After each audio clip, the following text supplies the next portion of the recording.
Boa noite.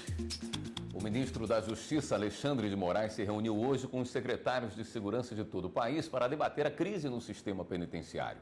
O problema também foi discutido com a ministra Carmen Lúcia, presidente do Supremo Tribunal Federal. Hoje foi mais um dia de tensão num presídio do Rio Grande do Norte. A cena se repete no Rio Grande do Norte. Presos da penitenciária estadual de Alcaçuz voltaram a se enfrentar. Os presos de uma facção tentaram invadir o pavilhão onde estavam rivais. Alguns detentos subiram no telhado em busca de proteção.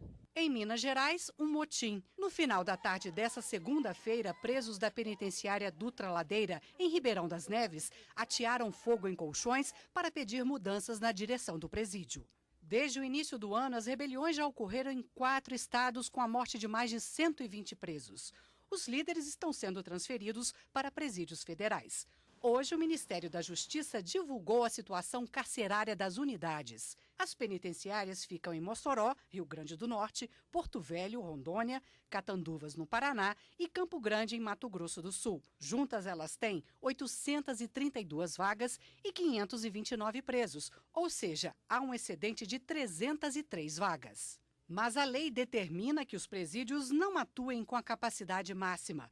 Em outubro, a presidente do STF, ministra Carmen Lúcia, visitou o Presídio Federal de Mossoró para avaliar a situação dos presos. Hoje, no Supremo, a ministra se reuniu com o presidente da Associação dos Magistrados do Brasil para discutir o problema carcerário. O que a MB tem entendido naquele expediente, pura e simplesmente, é que não se pode colocar na rua, indiscriminadamente, todo e qualquer custodiado acima da capacidade dos presídios. É isso que está lá naquela petição, porque isso coloca a sociedade em risco, isso coloca a sociedade brasileira com grave risco de dano social. A ministra Carmen Lúcia também se reuniu com o ministro da Educação, Mendonça Filho, para oficializar a doação de 40 bibliotecas com cerca de 20 mil livros para presídios do país. Essas bibliotecas vão ajudar os presos, por exemplo, a diminuir as suas penas. Segundo Mendonça Filho, o cronograma de distribuição dos livros será formalizado nas próximas semanas e será definido pelo Supremo, Tribunais de Justiça e secretarias estaduais que cuidam do sistema carcerário.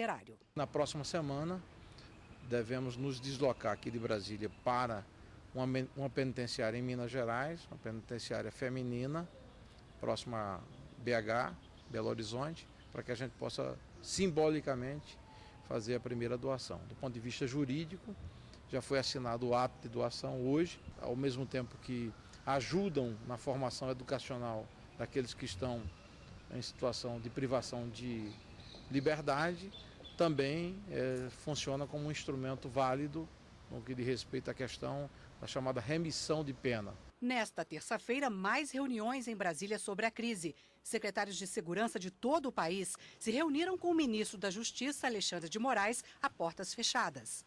Em discussão, medidas imediatas, como a criação de núcleos de inteligência e o cronograma de execução dos recursos federais liberados no ano passado. O ministro também conversou com o governador do Rio Grande do Norte, Robinson Faria, que pediu que agentes da Força Nacional atuem dentro da penitenciária e não apenas do lado de fora.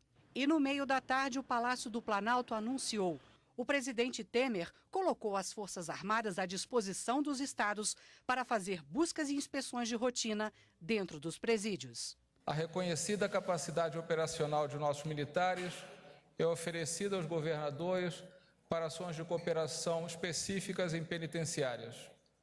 Haverá inspeções rotineiras dos presídios com vistas à detecção e à apreensão de materiais proibidos naquelas instalações.